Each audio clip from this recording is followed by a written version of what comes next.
আর ইফতারের যে দোয়াটি আছে, ইফতারের দোয়াটি ইনশাআল্লাহ প্রসিদ্ধ, আল্লাহুম্মা লাকা সুমতু ওয়া লা রিজকিকা আফতারতু। এই দোয়াটি পড়লেও চলবে, বিসমিল্লাহ বললেও চলবে, বিসমিল্লাহির রহমানির রহিম বললেও চলবে। তো আপনি যে দোয়াই পড়ে ইফতার করেন, ইফতার চলবে ইনশাআল্লাহ। নির্দিষ্ট কোনো দোয়া নেই। রোজা অবস্থায় কোন কোন কাজ করা যাবে, কোন কোন কাজ করা যাবে না।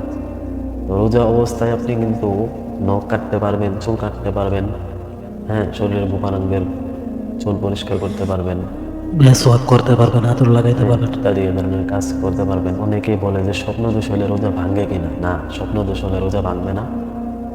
স্বপ্ন দোষ হলে রোজা ঠিক থাকবে, কোনো কাফারা দিতে হবে না, রোজা কাজাও করতে হবে না, রোজা হয়ে যাবে ইনশাল্লাহ যদি পরিপূর্ণ করে নেই। আর কোন কারণে রোজা ভাঙবে তার মধ্যে অন্যতম একটি হলো, কেউ যদি কোনো কিছু খেয়ে ফেলে, তবে ভুলক্রমে কিন্তু খেলে কিন্তু রোজা ভাঙবে না। এখানে আরেকটা পয়েন্ট, স্ত্রী সহবাস বা ইচ্ছাকৃতভাবে বমি করলে রোজা ভেঙে যাবে। 3 নম্বর পয়েন্ট হলো যদি উত্তেজনা অবস্থায় ইচ্ছাকৃতভাবে বীর্যপাত ঘটাইলে, অর্থাৎ যদি প্রচেষ্টা থেকে বীর্য বের হয় তাহলে রোজা ভেঙে যাবে।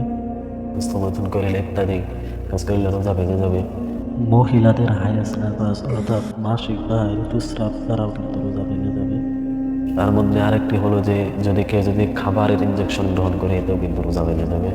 কোন কোন কারণে রোজা মাকরু হয়? তো রোজা মাকরু হয় যেমন কেউ যদি মিথ্যা কথা বলে রোজা মাকরু হয়, গীবত করলেও রোজা মাকরু হয়। তো যাই হোক, গীবত করলে কিন্তু রোজা ভাঙবে না, রোজা হালকা হবে, মাকরু হবে। মিথ্যা বললে রোজা মাকরু হবে, গালিগালাজ করলে রোজা মাকরু হবে, টিভি দেখলে রোজা মাকরু হবে, মোবাইল দেখলে রোজা মাকরু হবে, ইত্যাদি ধরনের কাজ করলে রোজা মাকরু হবে। হ্যাঁ, কিন্তু রোজা কিন্তু ভাঙবে না। রোজা ভাঙার কারণ সমূহ রয়েছে, রোজা ভাঙার কারণ সমূহ ছাড়া অন্য কোনো কারণে কিন্তু রোজা ভাঙবে না। তো আমরা বিষয়গুলো খেয়াল করব এবং রমজানে বেশি বেশি আমল করব।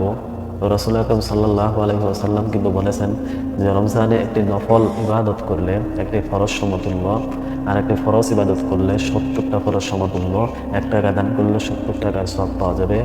তো আমরা এই রমজান উপলক্ষে বেশি বেশি কোরআন তেলাওয়াত, ইস্তেগফার, দোয়া, দরুদ, হ্যাঁ, বেশি বেশি নফল নামাজ এগুলো বেশি বেশি করবো। আমরা বেশি বেশি দোয়া ইস্তেগফার করবো, নামাজ পড়বো, বেশি বেশি আমল করবো। আরেকটা বিষয় হলো যে অনেকেই মনে করেন যে রমজানের প্রথম 10 দিন সব বেশি, পরের 10 দিন একটু কম, পরের 10 দিন একটু কম, এরকমভাবে না, এরকম কিন্তু বলা যাবে না। রমজানের 30 দিনের সব সমান। 30 দিনে আমরা যথাযথ যোগ্যতায় ইবাদত করবো, কোরআন তেলাওয়াত করবো, নামাজ পড়বো। আল্লাহ তাআলা আমাদের সবাইকে আমল করার তৌফিক দান করুন, আমিন। আমার কথাবার্তার উপর অনেক ধরনের ভুলভ্রান্তি হয়েছে, সকলে ক্ষমা সুন্দর দৃষ্টিতে দেখবেন। আসসালামু আলাইকুম।